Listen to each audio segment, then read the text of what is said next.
We're floating like butterflies and stinging like bees. Rumble, you badass jet pilots, rumble. Hi, welcome to the Wingmen Show. My name is Drew Brown. We hope to inspire, entertain, and learn something so we can all make this world a better place for our children. I'd like to introduce to you somebody who's my friend, my wingman, my main man, and I have a wingman watching my back, Dr. Paul Thompson. Hey, Paul, what's happening? Oh, not much. Hello, everyone. I'm Paul Thompson, and you just heard from Mr. Drew Brown, Dark Gable. He's the American dream. He's the man, the myth, the legend, the pilot's pilot, the role model's role model, and most importantly, his royal fullness. How are you doing today, Mr. Dark Gable? I'm doing great, and I'm glad I'm full of knowledge, Paul. I'm glad I'm full of knowledge. Well, we're going to have a great show right now. Check this out. Dr. Paul, what's up, my brother? Good morning. Good morning. Everything is up. You're up. I'm up. And this is going to be a good day. Yeah, we're popping today. You see that guy behind me?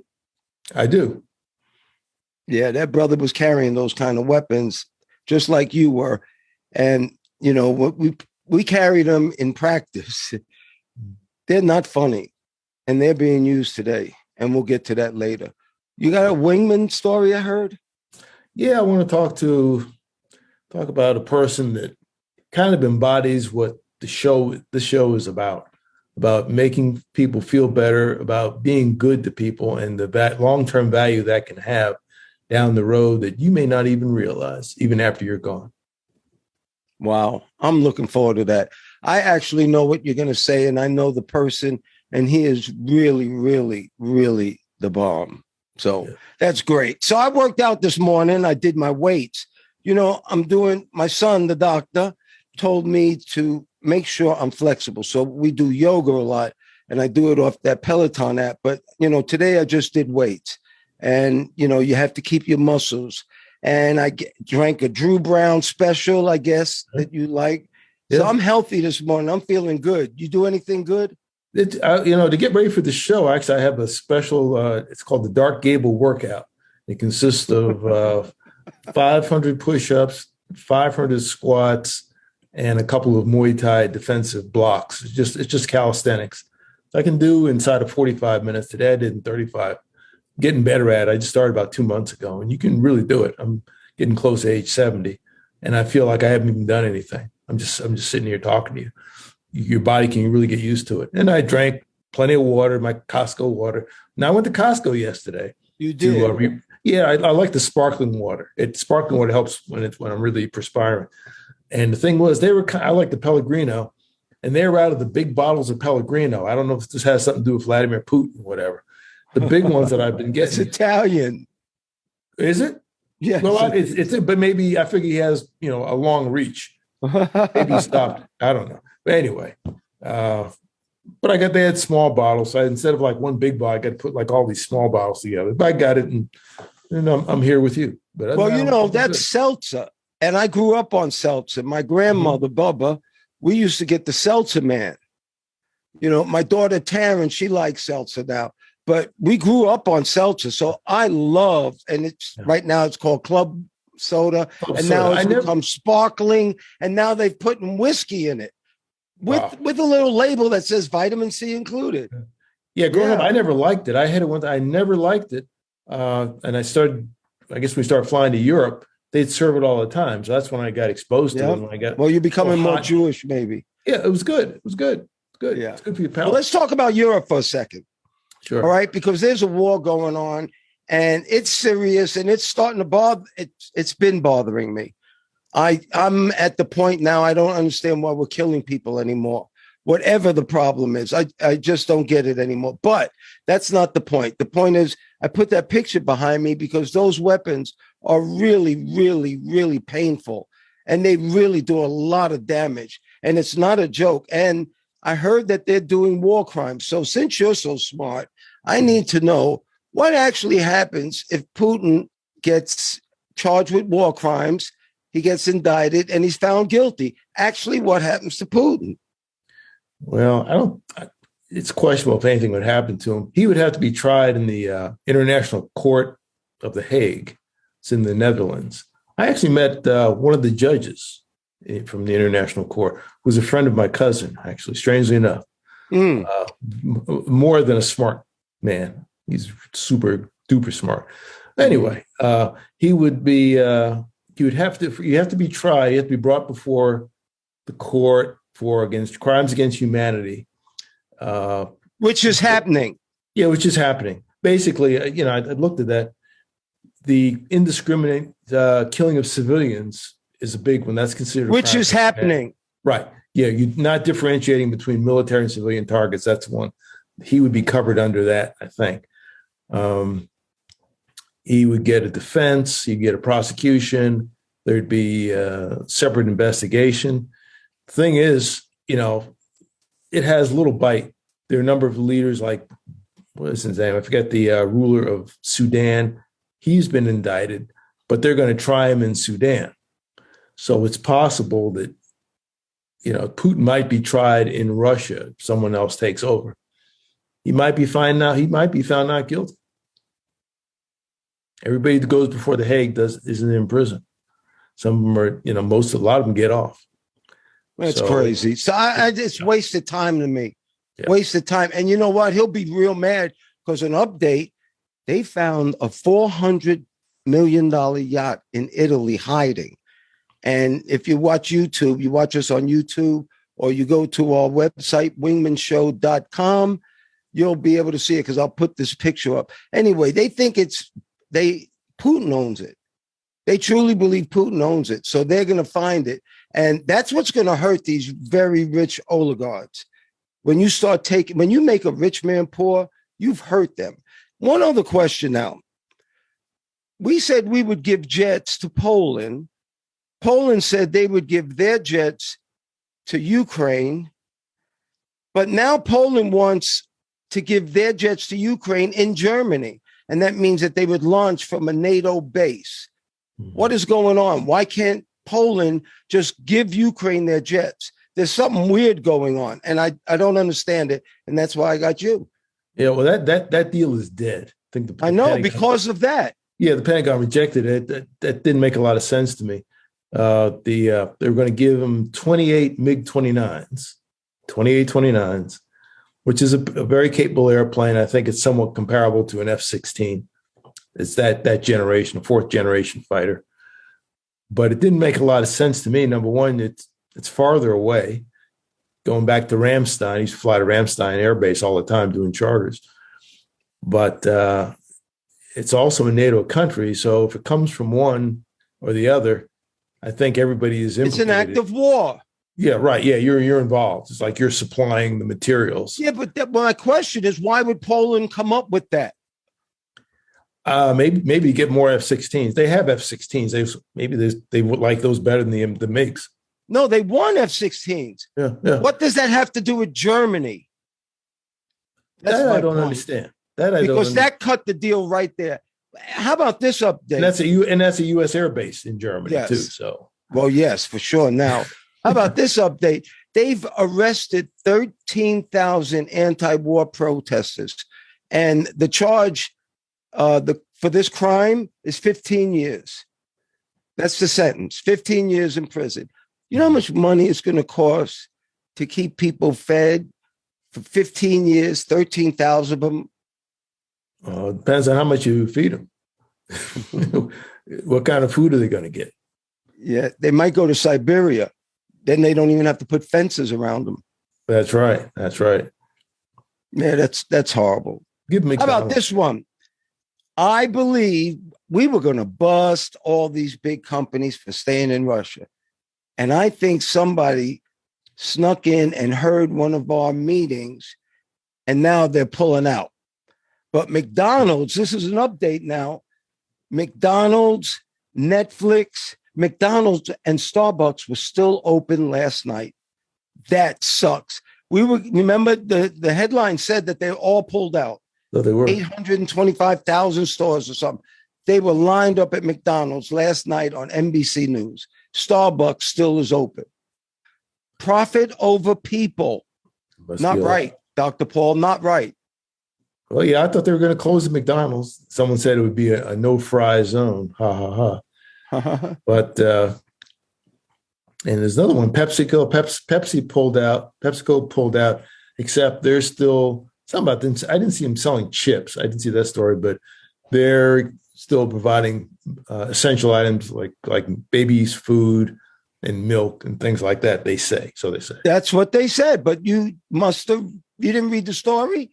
Because the story said they're also selling chips. Yeah, unless sometimes, Europeans, they'll use words that mean different things over here. Chips, like fish and chips. Chips are French fries. Okay, so even if they get so fish it could be and something chips. different. I'm not sure who wrote the story. If it's a guy from Queens or somebody from Azerbaijan. So we'd have to get more information on that. Dr. Paul, give me an update on these pigs. Pigs. Oh, there's a pig. The man, his name was, remember David Bennett? We spoke about him a few weeks ago. He got that pig heart transplant that was going great. And he was doing great. He's doing great until he wasn't. And what do you mean by wasn't? Well, he passed away, died a couple of days ago. All of a sudden, it started failing, and they really don't know why. Maybe because it was a pig. That could be. Well, it's funny. He had what they call xenotransplantation. Xeno meaning foreign, I guess, from a foreign entity. Xenotransplantation, and they put different genes in the thing so it would behave more like a human heart and wouldn't do certain things to reduce the chance of rejection.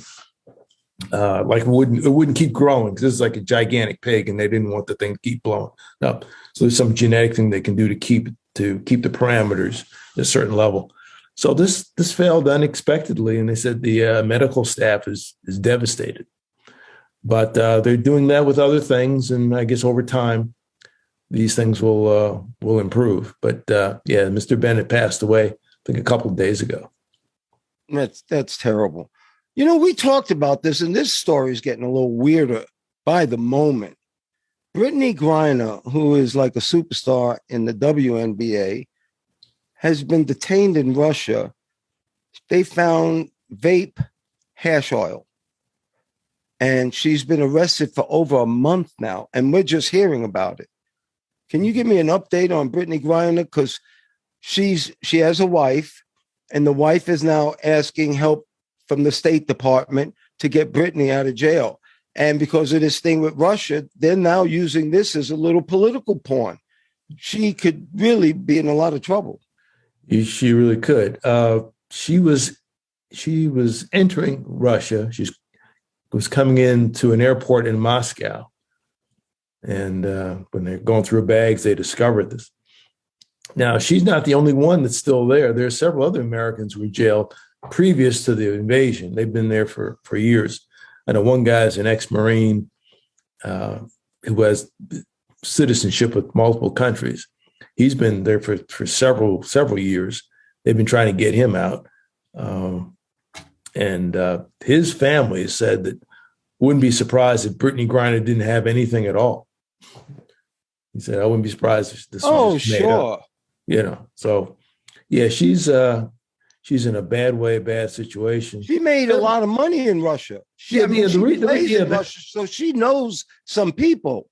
Yeah, I guess some background is important here. In the WNBA, compared to the NBA, they don't make much money. In fact, a lot of them, they couldn't even pay the taxes for most of the NBA players at the end of the bench. But if they go to Russia, there are a lot of oligarchs that seem to like women's basketball. Yes. And they'll pay them maybe like 5 or 10 times. Sometimes they'll say they'll make between 5 to 8 or 10 times their WNBA salary if they go over there. I heard she made $1 million. Yeah, I think that's for the big stars, that's about average. Yes, and she's a big star.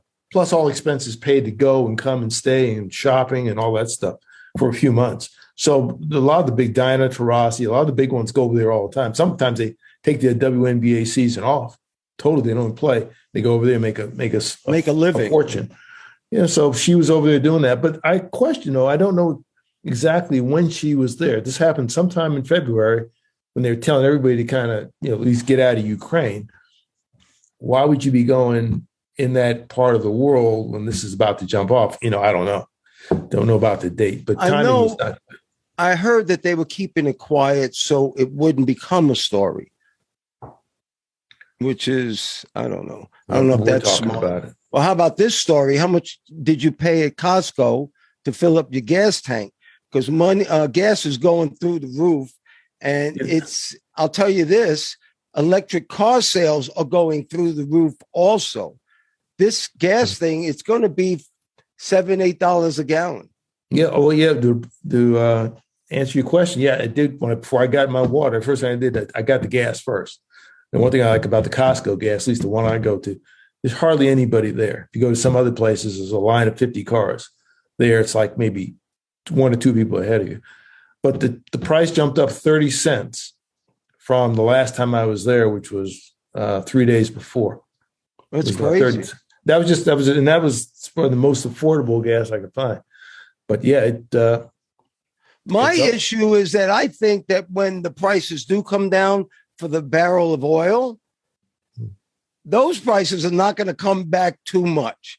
In other words, if the gas companies can get away with selling gas at $5 a gallon, I don't see why they would stop selling it. And usually that's what happens. Might go up real high and they'll come back and people say, "Oh, I'm glad it's down." Right. Unless they make friends with Iran or some other country and they ship some oil to Europe. I think when the market is disturbed, everything is messed up. That's why there's a little more concern too, because Putin was saying, "Oh, by the way, remember we have nukes." Well, who forgot that? But you got to look at the setup of World War II, at least the war in the Pacific with Japan. When they attacked Pearl Harbor, remember the Japanese were involved in fighting in China, and Japan, I think to this day, produces very little oil. At that time, Japan got about 6% of its oil domestically. The rest of it, 94%, came from foreign sources. And they were running out, and they had the war going on in China. They needed to build themselves up. They were dominating Indochina. And at that point, when they went to Indochina, the U.S. kind of cut them off financially. And then they were going to go down to, I guess, Malaysia to get oil. But they thought the Americans would fight and to stop that. So they just did a preemptive strike on Pearl Harbor. A lot of that was driven by economics. So, I'm not saying these sanctions are going to lead to World War III, but you got to be thinking about that a little bit. The sanctions have actually brought the ruble down by 60% now. Right. I mean, people are hurting, and it's the little people in Russia. Right. And I'm going to talk about this. We talk about black and white hate here, the Klan, this, that. Let me tell you something. You want to know some hate? It's the Ukrainians against Russians. I mean, that's a deep, deep-seated hate right now. These were regular people, just like anybody who can hear our voice, living their life, having their little day-to-day issues, and they are being bombed now. They are being killed. They take your purse and go. Yeah. I mean, this is way past a hate that you could ever imagine for somebody. It's terrible. Yeah, they're talking about, cluster bombs and barrel bombs and all their weapons they're using. Like the one behind you looks like a laser guided bomb. I'm sure they're more accurate now, but they're not trying to be high tech and accurate. They're just. This is just proof. This is white people against white people. You know what? Because it has nothing to do with your color of your skin. Zero. We're human beings. This has been happening since the beginning of time.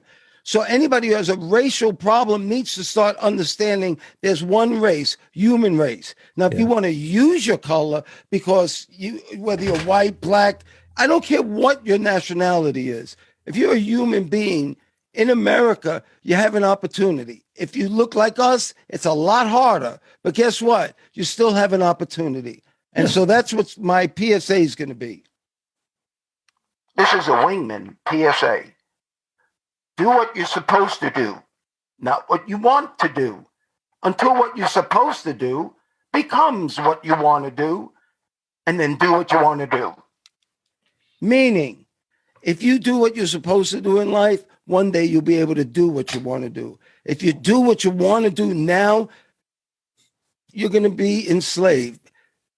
Financial freedom is the answer. So I want to talk about this, Dr. Paul. Right now, in bad times, if you really want to make, if you want to complain about inflation, there's an answer to it. It's make more money if you're willing and able, if you're bodily able to do this.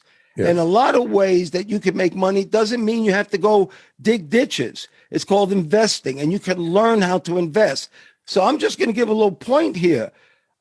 This electric car thing is real big now. Mm-hmm. And if I was back in the stock market doing all this, I'd be looking at mutual funds that invest in electric cars and electric, all kind of engines and everything. But the real big thing are batteries. Okay, it's the batteries that are able to hold this power. Well, you know of a guy named, you ever heard this song, Mr. Big Stuff? Who do you think you are? Well, now it's called Mr. Big Shot. You want to give us a little update on who Mr. Big Shot is, since you were talking about China and Japan and Asia? Because Mr. Big Shot has caused a little ripple.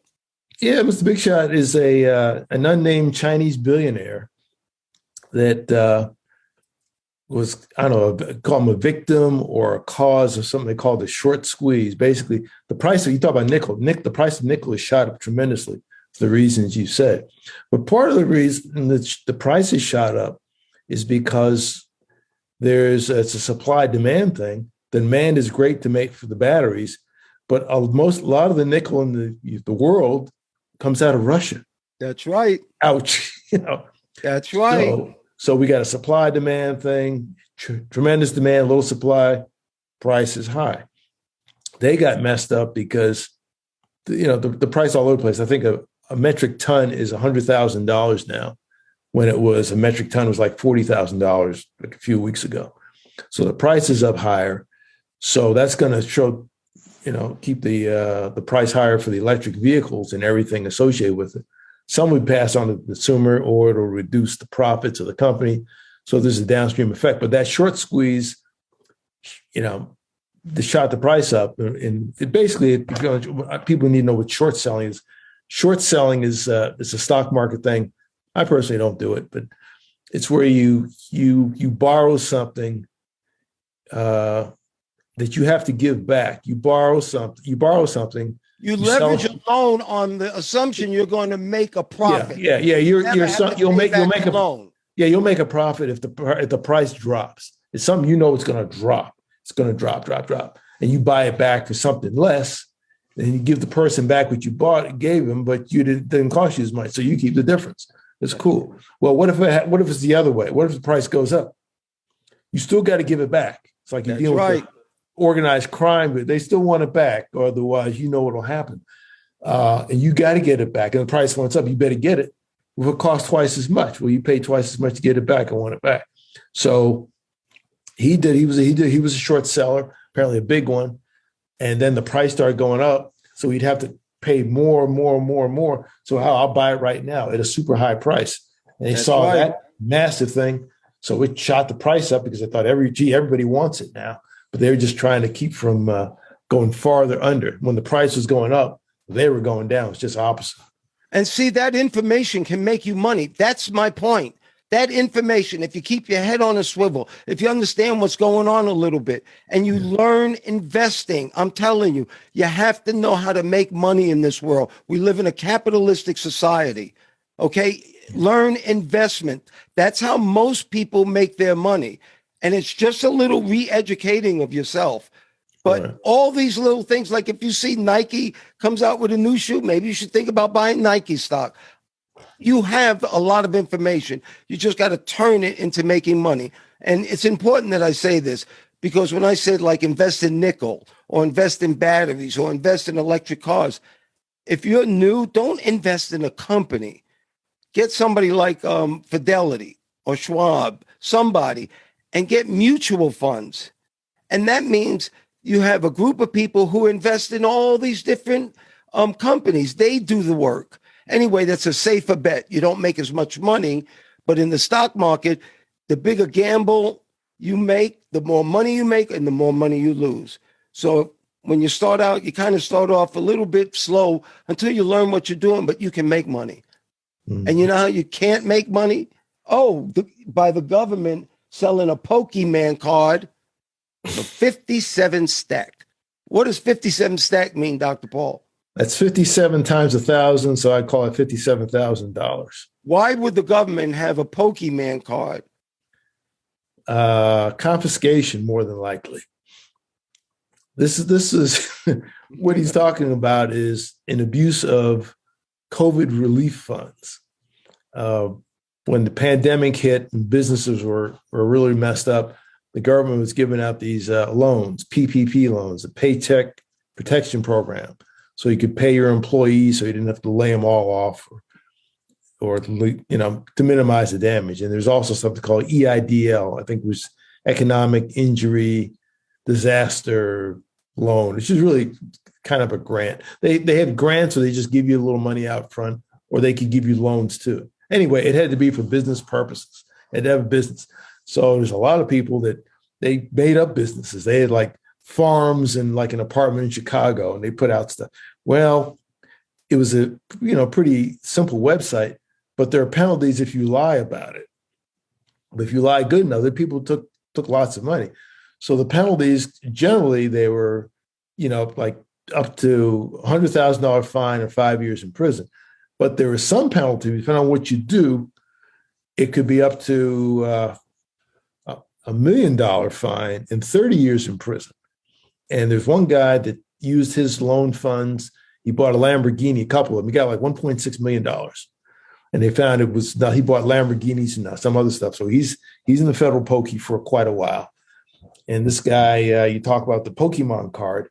I think that he got like $88,000 from the government. He used $57,000 to get the card, and the other 30 maybe to buy a Tesla or something, or maybe gave it to a charity. I don't know. Anyway, it was seen as fraudulent. So the government's got the card. Maybe someone will pay for it, and he's got. That card's value has gone up now because it made the news. I guarantee you that card is worth more than 57 grand.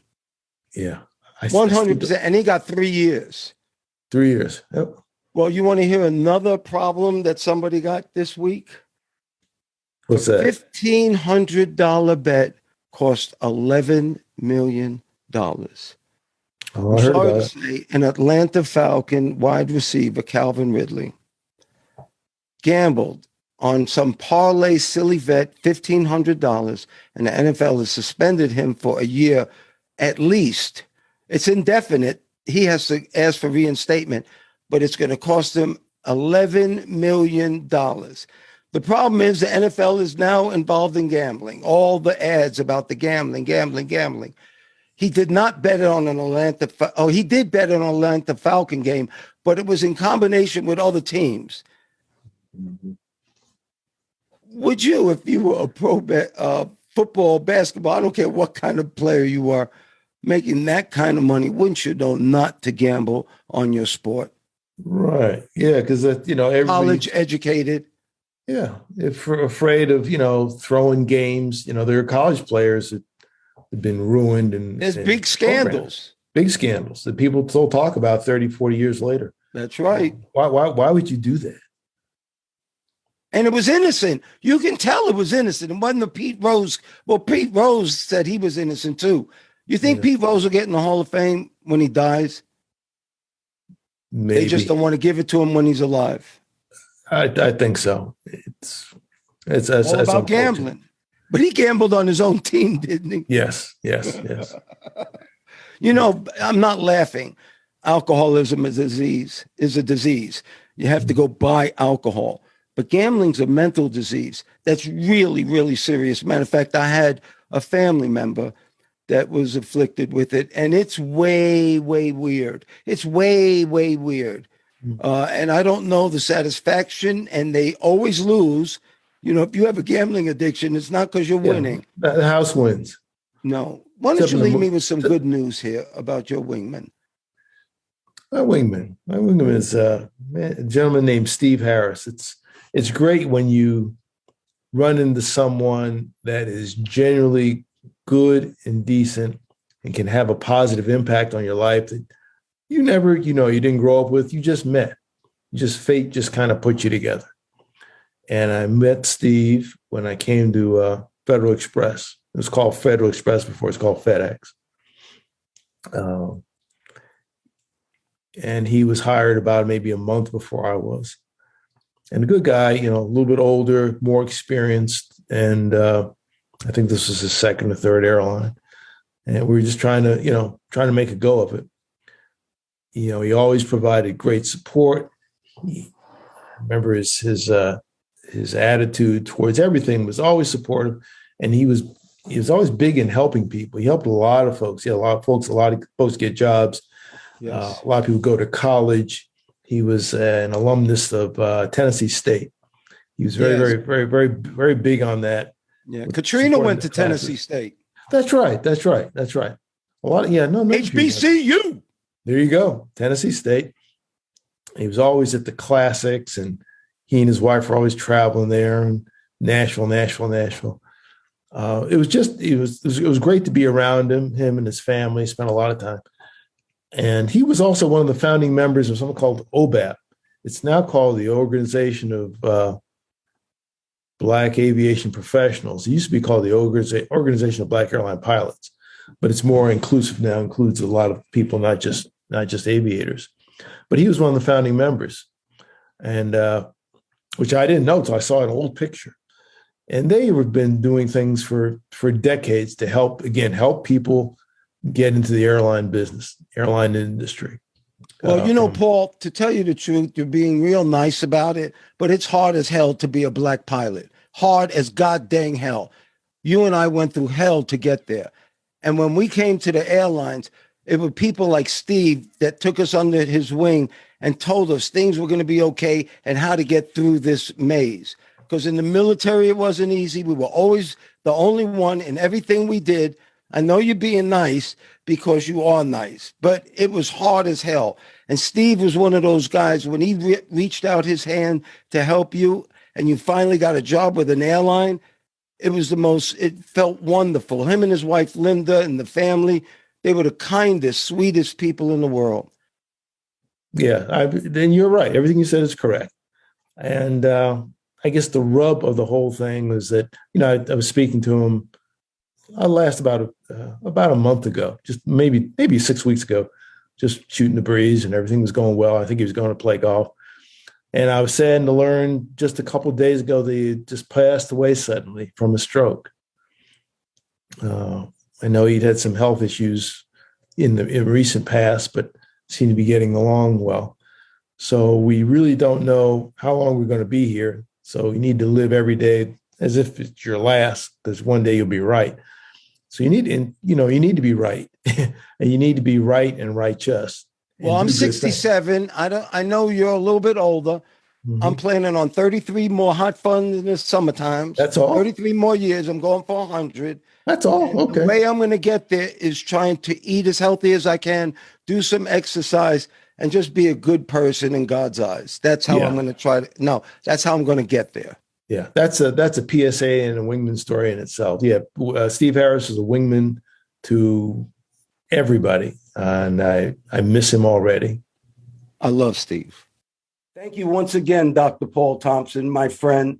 Thank you for your love, your time, and that's something that we won't ever get back. I want to thank all the listeners, too. Thank you so much for doing the show, Dr. Paul. We're jamming. Well, thank you, Mr. Drew, for inviting me on. Always good to talk to you. And ladies and gentlemen, please remember to like, share, and subscribe to this podcast or any of the podcasts. If you're looking at YouTube, they say smash the like button. Don't smash it. Just press it gently and use as a link to all your friends. You can also look at us on our website, wingmenshow.com, WINGMEN show, SHOW.com, altogether, wingmenshow.com. And we hope to see you in the future. Thanks again, Mr. Drew. Oh, you're welcome. And we're still floating like butterflies and stinging like bees. Rumble, you badass jet pilots, rumble. May there be peace on earth, and goodwill towards all men and women.